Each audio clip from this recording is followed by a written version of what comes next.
بسم اللہ الرحمن الرحیم۔ اسلامک وظائف لائبریری کے معزز ناظرین گرامی السلام علیکم۔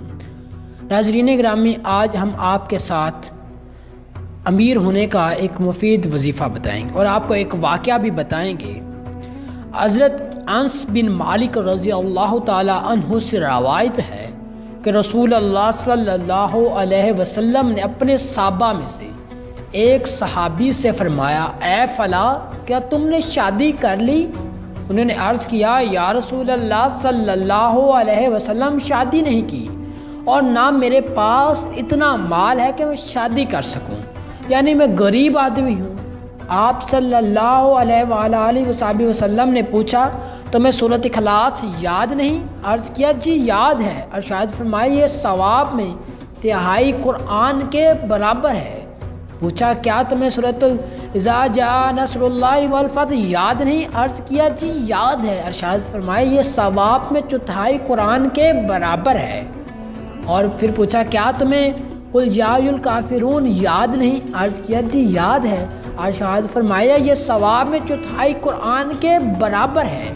پوچھا، کیا تمہیں سورۃ اذا زلزلت الارض زلزالہ یاد نہیں؟ عرض کیا، جی یاد ہے۔ ارشاد فرمایا، یہ ثواب میں چوتھائی قرآن کے برابر ہے۔ شادی کر لو، شادی کر لو۔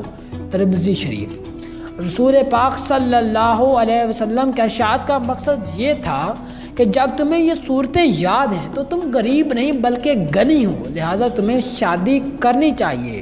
حضرت معاذ بن انس رضی اللہ تعالی عنہ سے روایت ہے کہ نبی پاک صلی اللہ علیہ وسلم نے ارشاد فرمایا، جس شخص نے 10 مرتبہ سورۃ اخلاص پڑھی، اللہ تعالیٰ جنت میں اس کے لیے ایک محل بنا دے گا۔ حضرت عمر رضی اللہ تعالیٰ عنہ نے عرض کیا، یا رسول اللہ، پھر تو میں بہت زیادہ پڑھا کروں گا۔